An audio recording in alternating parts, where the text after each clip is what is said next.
I'm hoping we're going to get lots of questions from the floor, but maybe just to start the ball rolling, a couple of questions from myself.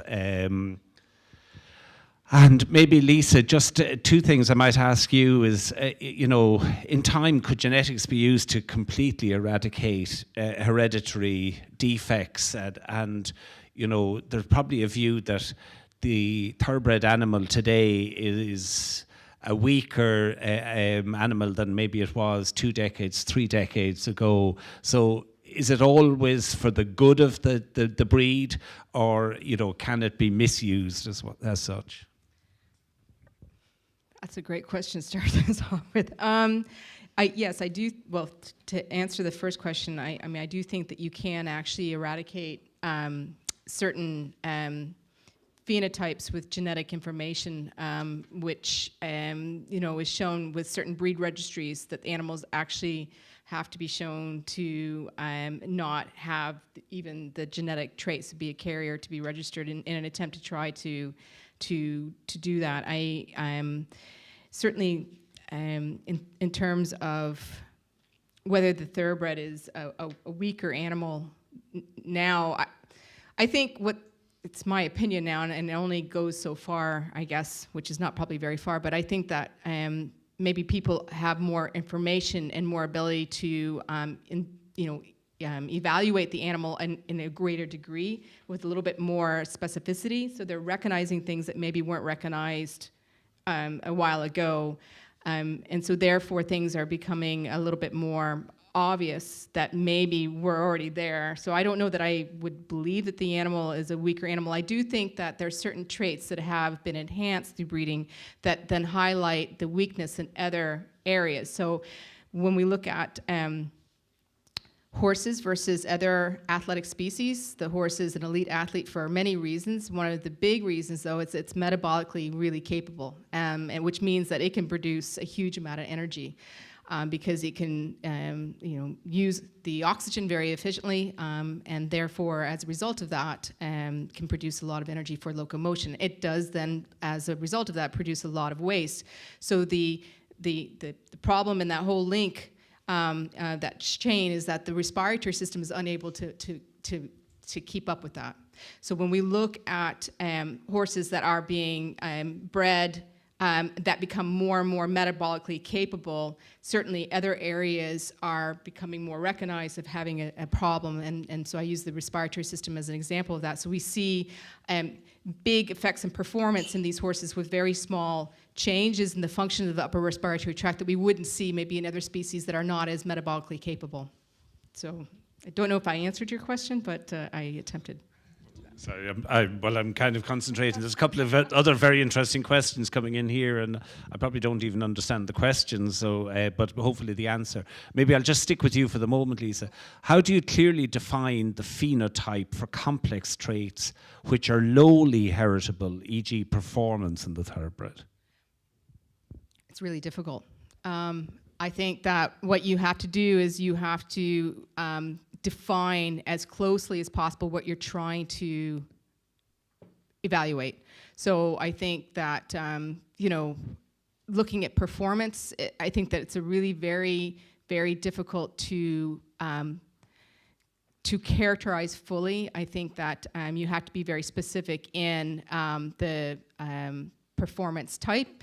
I'm certainly, again, looking at the horses. We were looking at one breed. We were trying to look at terms of the age group. We were trying to look at the training status. We were trying to look at a lot of different variables in which we could actually, as well as possible, identify performance based on an objective measurement. So certainly Emmy has looked at race course performance and winnings, and when you look at the literature, there's a variation in terms of what people define as performance, and it's a very subjective thing. It depends on what you think. But I think that from objective measurements, what we have looked at certainly were things such as the speed and heart rate association, so that we could actually maybe objectively characterize that type of performance and associate it with certain kind of genetic traits or genetic markers. So if I look at upper airway performance, I'm looking at a certain grade of abnormality and associate it with genetic markers. So so I agree. I think performance is a really broad term, and it varies hugely in terms of what the expectation of the owner, trainer, rider is. Yeah, I think Emmeline's going to comment on that. I think, just as Lisa said, it depends on the definition of performance, and that's something that is a big challenge because some people will consider certain traits as a measure of elite performance, and other people will consider other traits as a measure of performance. So what we have to do is be entirely objective about it and use as much information and data that is out there, and all of what we do is data driven, and try to control as much for the variables that exist, where the horse is raced, where they were born, the sex of the horse. It's difficult then to add in, and we're trying to add into our models and to try to develop more sophisticated models, is to add in things like trainer variation, race course variation. But it's an extremely complex, it will be an extremely complex equation, because I don't think anybody themselves understands what it is that performance is. But what we try to do always is to standardize, and that's the most important thing, is just to standardize the trait and the measurement that you're looking at. And that's the key to trying to understand any of these complex traits, standardization. Okay, I might let you look at a couple of those questions that are going to come up, and maybe just come back to you, Lisa, for the moment and deal with a couple of issues. Can you specify what percentage of lower and upper respiratory tract diseases are genetically inherited? What is the percentage heritability of these traits? And are they lowly, moderately, or highly heritable? There's a fairly broad. Can I keep that, please? I think Emmy's going to have to help me with a few of the percentages, but I think in general, when you characterize upper respiratory tract, there's so many different diseases sort of associated with that. I think, and certainly I think complex diseases. So I think that if we just look at RLN, and it depends on how the animal's been evaluated. So initially, when people were looking at the ROAR, they were looking at horses that were being evaluated on a treadmill, and they were actually not predefined, they were sort of biased in terms of these were the horses that people wanted to spend the money on sending into a clinic to be evaluated. So not every horse that made a noise or every horse that might have had an abnormality was actually evaluated, because it is something in which I think it's hard to look at a large number of horses looking at a treadmill. And so the newer literature, more recent literature, I should say, looking at horses out in the gallops, looking at overground endoscopy, have a slightly different, I'd say, prevalence rate. So if I look at RLN, the prevalence rate, which means how many horses in a population that would be at risk, would be much lower looking at your overground endoscopy than what you would see with the treadmill, which means that I think the 23% inherited rate for the RLN is based on, most of that's based on the, pardon? Pedigree analysis. Okay, so I think it's a hard question to answer in terms of what percentage of lower and upper respiratory tract diseases are genetically inherited. I think that the RLN is the one that's best defined for upper. I think that for lower, the EIPH has, do you know, I can't think of that off the top of my head, but there was a study that looked at that recently, looking at Hong Kong. Okay, 20 to...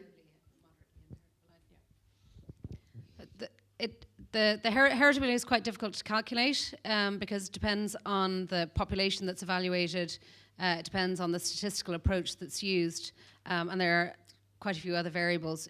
Most heritability studies have been, or heritabilities have been estimated from pedigree evaluation. What we're now able to do with the new genetic technologies is actually enhance that by looking at the actual genetic contribution to the trait from the DNA. But in the absence of that, pedigree studies have shown that these health or performance limiting diseases like bleeding, like tying up, OCDs, and RLN, are in around a range of about 20 to 30%. I think that that's probably an underestimate for some of them. But what that means is that yes, there is a genetic component, but what it also means is that it can be managed by the environment. So there is a contribution from genetics, but there's also a large environmental component, which is the management. Just staying on the theme, just something that struck me during the presentation and on the theme of laryngeal neuropathy. Could genetic testing replace scoping? I mean, it's a fact of life at the sales, and it's a very stressful procedure, and it's a very worrying time for vendors or whatever. Could we get to the stage where we go to the sales effectively knowing the outcome? I feel like you're giving me some very challenging questions. I certainly, one of my goals would be to reduce the requirement maybe to scope every foal at the sales or scope every young horse, knowing that we've got diseases like RLN that potentially could be progressive. So even though it's not there at the time, it could show up. So in other words, I think, no, I don't think that a genetic test would replace the endoscopy. I think it would actually fine-tune the animals that you would gain the most information from performing that procedure. I do think that there's a lot more work that needs to be done to evaluate the best time to identify laryngeal problems.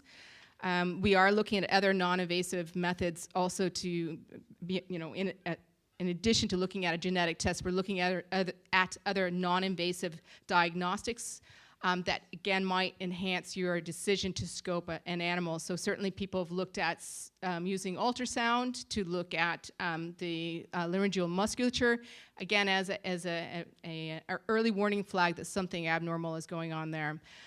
So I certainly don't think that the genetic test will fully replace diagnostic evaluation in any mean, because when I gave the example of the polysaccharide storage myopathy, I still biopsy those horses to confirm what the genetic test is saying to me, really to support that this is the reason the horse is tying up. But I think that what it'll do is it would reduce the number of horses that have these procedures done. And I think it would actually give you more relevant information in the context of the scenario. I'm going to stick with you, and then I'm going to give you a rest. One question. It was mentioned about increased height as a risk factor for recurrent laryngeal neuropathy. Is this age-related, breed-related? It's not age-related in that certainly previous studies and our research, we looked at horses that should have had most of their growth sort of completed into a huge extent anyway, but it certainly is breed-related, and it is something in which you see in greater I think percentage in terms of the prevalence of the disease in larger breeds. So you do see it in higher amounts in your thoroughbreds and in your draft breeds. And certainly within those breeds, those bigger breeds, the animals that have, it's always thought that maybe the animals with the longer neck, for example, would be more likely to have the issue. We haven't been able to confirm that ourselves, but certainly the horses in those breeds that were the bigger horses were more likely to have the problem. So I do think that there is, there is some, certainly benefit in looking at other things like conformation as a risk for certain traits that you can actually then test for. Just a reminder now, if anybody in the audience wants to ask a question, just ask there is a roving mic at the bottom of the room. I'm going to ask you two intercert C-level questions from a person with C in their signs. You spoke about testing for disease, PSSM for example, managing the problem. How do you decide which diseases to test for in the initial stages? So I use breed, for example, and people, again, it's all evidence-based, so it's based on research, and people have identified, and it supports an inherited component in which you can see with a greater degree the likelihood that PSM, for example, is going to be something that you see in certain breeds of animals and certain, and you won't see it in other breeds. So basically, it's a disease in which I don't test for in thoroughbreds. It's not something that has been shown to occur in thoroughbreds. The clinical presentation that you see with a warm blood and with a thoroughbred that are tying up, but for different reasons, makes it very difficult to look at a horse that's tying up and say, well, which is the cause? But the breed would certainly separate it out, so I use that. I also would use things such as what associations are with the presentation of that disease. So basically, is it exercise related? You can have non-exercise induced myopathies in which PSSM, for example, would be lower down. So if I note the horse actually showed clinical signs of tying up in relationship to an exercise bout and it was a warm blood, then that would be very high in my differential list. It's not the only thing I look for. It's the same thing in terms of with the thoroughbreds that come off the gallops and that show clinical signs of tying up. RER is pretty well at the top of my differential. It's not the only thing that can cause that, but it's by far the most likely thing. So when it comes to genetic testing, it's based on the signalment, we call the age of the animal, the breed of the animal, the sex of the animal, which has been identified through good research looking at epidemiology. So basically, these are risk factors for these diseases to be present. And finally, Lisa, just and again something that I may have picked up wrongly from the presentation or not, the propensity for laminitis.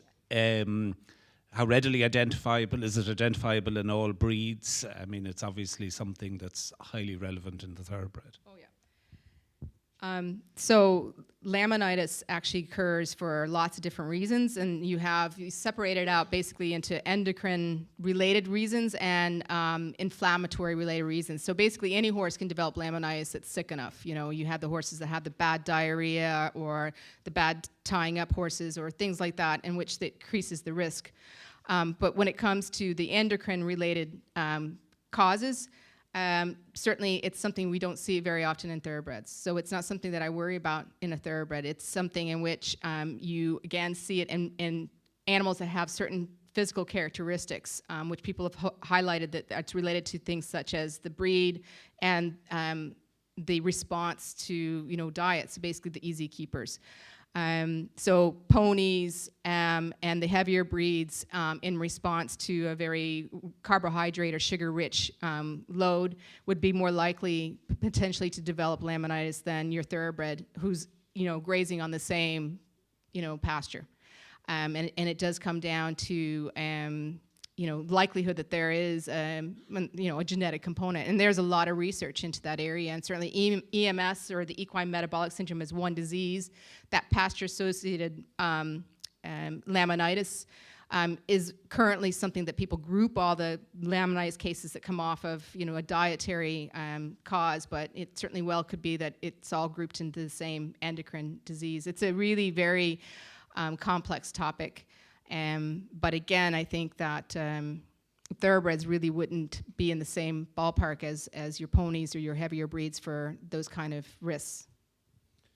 Okay, thank you very much, Lisa. Turning to you, Emmeline, just as I say, I found especially with talking about the speed gene, I found that very interesting, and especially the CT mare, the CT stallion, and probably the reasons why you can have different types of horses. Just a couple of the questions from the audience. Could you please explain how the speed gene was first introduced to the thoroughbred herd, and how you identified in the Arctic as the horse to reintroduce the speed gene? Thanks, Leo. That question relates to a piece of research we published a few years ago in collaboration with the University of Cambridge, where we had the opportunity to test the DNA from skeletons of some of the most famous horses that have ever raced, including Eclipse. And what we did is that we took DNA from either from the bones or from the teeth of these horses, and we were able to run the speed gene test on these horses that were, many of them, over 100 years old. The reason that they were there and the reason they were kept in either in museums or in private collections was because they were such good racehorses. And when we tested them, they were all stallions, or had been all stallions. We found that all of them were TTs. Now, if you go back in the history of racing, when Eclipse was racing, he was racing in 4-mile heats, which meant that he was racing in a 4-mile race, and then another 4-mile race, and then another 4-mile race until he didn't win and somebody else had won the race. So these horses needed a huge amount of stamina. So we were able to, through a process of scientific inquiry and either elimination or acceptance, we first of all determined that the speed gene didn't come from those stallions, from those famous stallions. They were all TTs. So the C, which is the speed type, must have come from somewhere else. We looked at a large number of other populations of other breeds to see where the highest frequency of the C type was. And we were expecting it to be maybe in the Arabians or in the Barbs. We all know that the stallions were the Darley Arabian and the Byerly Turk. And when we looked at those horses that represented the Arabians, the Barbs, and the Turks, they were almost all TTs as well. But the one population that we did find, the one breed that we did find a very high frequency of the CC, surprising enough, was Shetland pony. The Shetland pony probably didn't contribute to the thoroughbred, but relatives of the Shetland pony, very closely related, were the Galloway ponies, who are very closely related to the Irish hobby horse. And before the thoroughbred existed, before the thoroughbred was invented, let's say 300 or so years ago, people were racing horses. And the horses that they raced, the running horses at the time, were these Galloway ponies and the Irish hobby horses, which are very closely related to the Shetland ponies. So what we suggest likely happened is that the imported stallions came from the Middle East, the Barley Turks and the Darley Arabians, and they crossed those horses with the mares that were in the studs, most likely the royal studs. And these mares were the local running horses that were closely related to the Shetland ponies. So we think that the speed gene came from something like a Shetland pony. The question about Nearctic was a pedigree analysis where we looked at the pedigrees of all a set of horses that were all TTs and a set of horses that were all CCs, and traced them all back to their most recent common ancestor. And the most recent common ancestor in the pedigrees of all of the CCs that was different and statistically significant different from the TTs was Nearctic, which suggests that the speed gene probably came from Nearctic, and very likely from his dam or granddam, which was the great Mumtaz Mahal. Just a general question, in terms of the work that's ongoing, I mean, who at the moment benefits most from the information that you're producing? Who's likely to benefit into the future? I mean, are you aiming this at breeders, at stallion men, at trainers? Who's your principal focus? Well, I think the information can be used by owners, by breeders and trainers at all different stages of the life cycle of the horse. I think there are applications everywhere. When we first started out, it was the breeders that were first using the information. I think that was sort of a natural thing to happen, because breeders are the ones that are most probably in tune with using pedigrees and the understanding of pedigrees and genetics. But as people have become more comfortable with this new science and understanding the new science, and we have a lot of trainers now that are using it to inform their training and racing decisions. And it depends on the different markets as well, the different regions. In some regions, we'll have more trainers that are using it, and in other regions, we'll have more breeders. So I'm not sure I have a very clear answer to that. I mean, am I right in thinking that probably we're a little more conservative in Europe than, say, they are in Australia and America in terms of applying this science to everyday use? Yeah, I think it's been a little bit slower on the uptake here. You know, I think we have to all recognise that the thoroughbred industry it's a very old industry, and traditional breeding methods have been with us for hundreds of years. So taking on a whole new concept, a new idea, you know, I recognise is extremely challenging, particularly a concept that is quite complex and can seem perhaps a little bit abstract. So we had very good uptake and quick uptake in Australia, for instance, in the beginning. But I think Australia has never been shy of taking up new technologies. Australia was one of the first places in the world to really start employing GPS and heart rate technologies for exercise physiology assessment in racehorses. And I think that's probably because it's a younger industry there, and there's not the same tradition. So we recognize that. But what we would always say with the genetic information, it's not to replace that tradition. It's not to replace the knowledge and the horsemanship that already exists. It is designed to sit alongside that. We recognize that genetics is only a part of the puzzle. And so really what people should be doing is using the genetic information hand in hand with all of these years and hundreds of years of experience to help to make decisions. I mean, it probably leads into my next question. When I'm looking at the CC and the CTs and the TTs or whatever, I mean, we'd be very conscious of nicks, say, in terms of breeding here. I mean, how different is this from pedigree analysis? Well, we have to remember that, you know, we're trying to consider breeding. We're not just looking at that one gene. We're looking at all of the genes in the genome. How different is it from pedigree analysis and nicking? I would suggest that the approach that we take is a scientific-based approach in which we follow the scientific method, which is that you have a hypothesis, you test that hypothesis using stringent methodologies, and then you publish the results of your research. That's science fact as opposed to what one might call science fiction or non-science. And so I suppose we might differentiate ourselves, and what we do is having a real founding in scientific principles. And I'm not sure that there are any scientific publications out there that show how nicking works, or that it works, or any other pedigree approaches, let's say. And perhaps they do, perhaps they don't, but we haven't seen that, and I think that's really maybe the difference. What I suppose another difference as opposed to just the scientific difference is that what we're doing is we are actually measuring the actual DNA in those horses.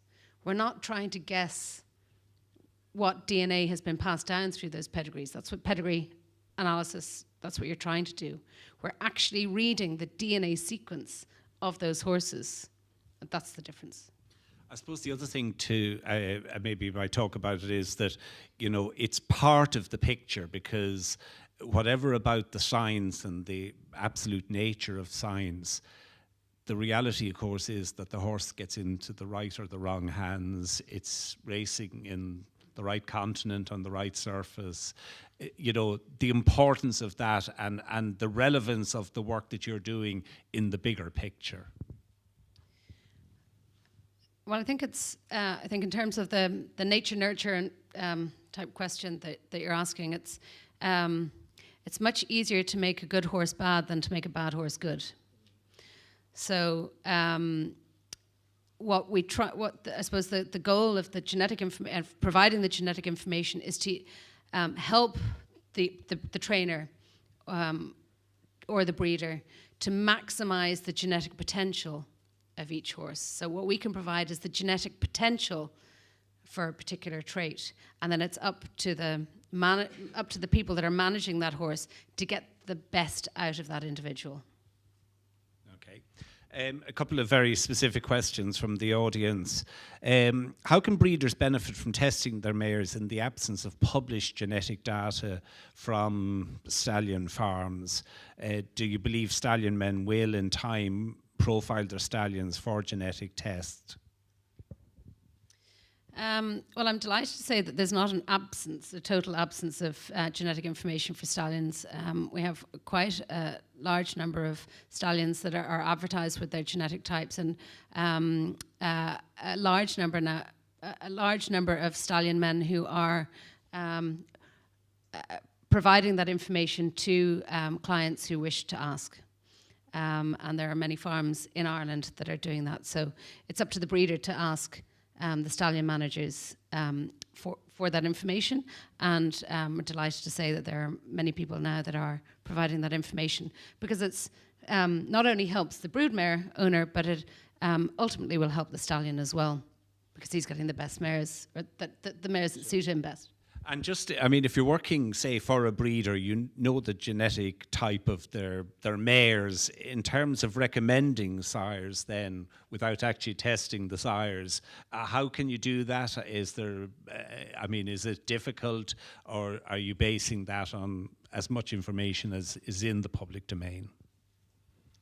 But that's not actually something that we get involved in. What we do is we provide the genetic information, we provide the context for that genetic information, and then we allow, it's up to then the breeder or the owner, the decision maker, to make those decisions. So we don't make recommendations on the basis of the genetic information.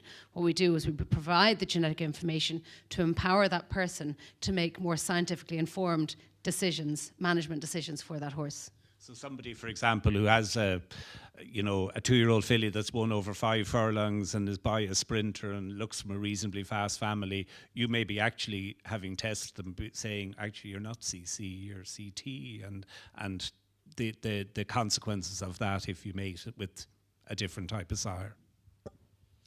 Yeah, in some instances, breeders will get it right, but in some instances they won't, in terms of the speed gene. So if somebody came to us and said, well, I've got a CC mare, I really want to produce a Derby horse, we would say, well, your best chance of producing a Derby horse is to take that mare to either a CT or a TT stallion. And in terms of the figures that you've produced, I mean, in terms of influencing the breed, I mean, looking 20 years down the line, and, the fashions within the industry. So, I mean, we see some publications in England blaming Irish stallion masters for, populating the world with sprinters only, and that you could actually ultimately influence the racing program by people breeding for the sales rather than from the racetrack, and we could end up with no TT horses in 20 years' time. Is that something that sort of ethically concerns you, or is something that you think about? I do think about that, and I think that it is the responsibility of the people who set the race pattern to ensure the diversity of the breed. People have been selecting horses on the basis of their genetics, whether they know it or not, whether they knew it or not, for hundreds of years. If there are not races for TT horses, there won't be TT horses in the population. So whether there's genetic testing or there's no genetic testing, the responsibility is on the people who set the race pattern. It's on the breeding industry to ensure that there are races for all sorts of horses, and not just production of the early commercial types, because that is what will happen. Just a question. In terms of maybe just slightly, there's a slight differential, but maybe you might explain the CC short, CC long, CT short, CT long. Again, in terms of predicting those, is that quite difficult, or do you just do CC, CT, TT, or do you actually go into that detail? Yeah, that is more difficult in terms of predicting the the long and the short, or anything with more than one genetic marker. So the speed gene, we can make very accurate predictions of how that is passed down. It's passed down very simply through Mendelian genetics and through the Punnett squares. It gets a lot more complicated when you have more than one genetic marker, because you have all sorts of different permutations or combinations. So it's much harder to make a prediction. But what we found is that, for instance, for our elite performance test, a horse that is a class 1 on the elite performance test has a much greater chance of producing a foal that is a class 1 on the elite performance test, as opposed to producing a class 4 and so on. So we can see a pattern that emerges in terms of how it gets passed on, but at the moment we haven't developed modelling that can predict that. That would be very difficult to do. Not that it's out of the question. It may be something that we might be able to do in the future, but it's not something that we can do at the moment. Fantastic. If there's no demand on the microphone, we're going to just ask the last 2 or 3 questions. And as I say, then the entire team are going to be available here. We actually will have a question. But just one question from the audience here. Do you think predictive testing will help eliminate the taboos associated with certain animals, the chestnut filly, the 4 white socks, that sort of thing? Somebody wants to know, will that improve the sales of these animals? Can you predict that? I'm not sure about that. There certainly is a genetic test for chestnut coat colour, so if anybody wanted to know the chance of coat colour being passed on, and we know the genetic markers also for leg markings, so that is something that could be passed on. I'm not sure that I entirely understand the question in terms of eliminating the taboos. Whether there are behavioural traits associated with chestnut fillies, I think that's a different question than the genetic question. Okay, thank you very much. We have a question here from the audience. Can we get that mic, switch it on? Yep. I don't know whether it's working or not. I'm a dairy farmer by trade, and we've been at this for 20 years or more. Definitely this is the future. There's no question about it. It's going to be the future of horse breeding. We can now breed cows that resist mastitis, which is a huge problem in dairy farming. So there's no question about it. But the chairman and Professor Hill has said that there are stallion masters showing the genomes of their horses. I have great difficulty in getting anybody to test the stallion for me. I pay for it myself. There's only 2 studs have done it. I'm delighted with it. But the vast majority just say no. Stone Age, no. It's as simple as that. They're back in the Stone Age. There's no question about that. There's a lot of money tied up in a stallion, and I could understand if he's useless, but he's useless. But why do they buy stallions? Horses to use as stallions without testing them first. Now that's another day's work.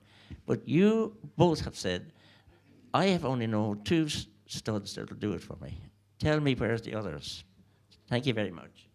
No. What I was saying is that I think that that's starting to creep in. I think we're definitely only at the start of that curve. And I don't know if you'd agree with me on that, Emmeline.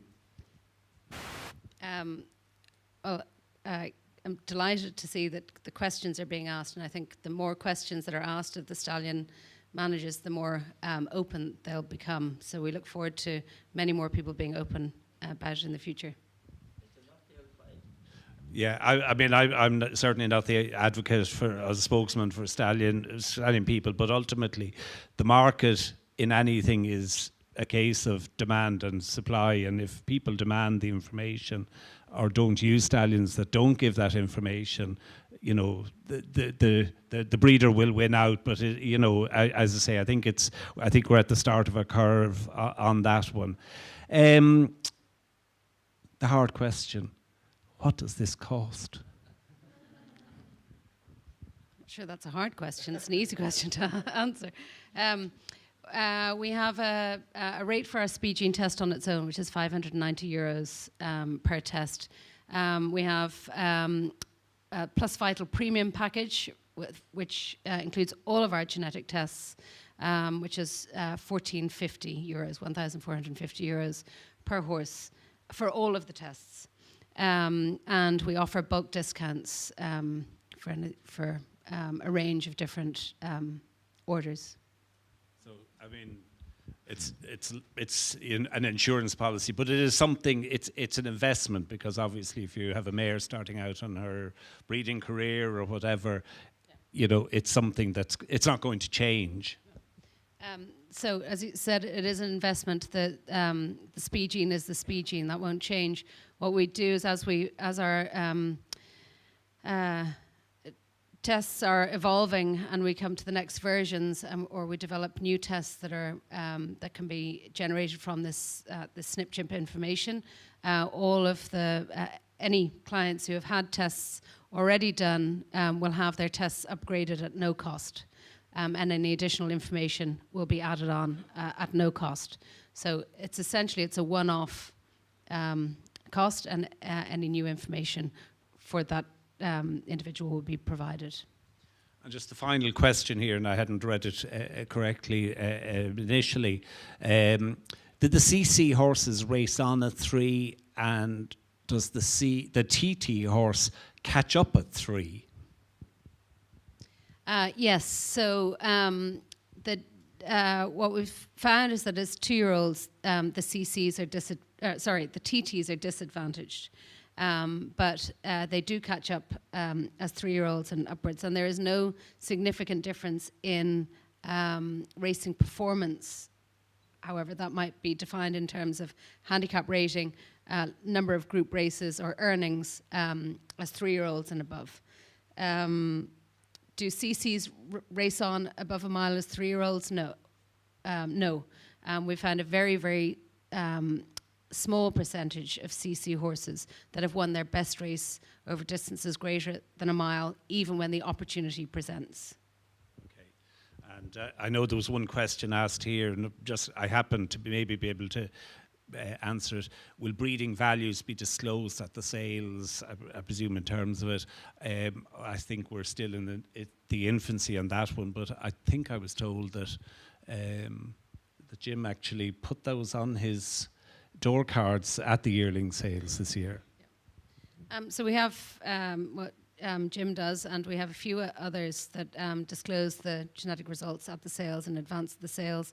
In Tattersalls, we've had the test results announced from the rostrum by the auctioneer in some cases.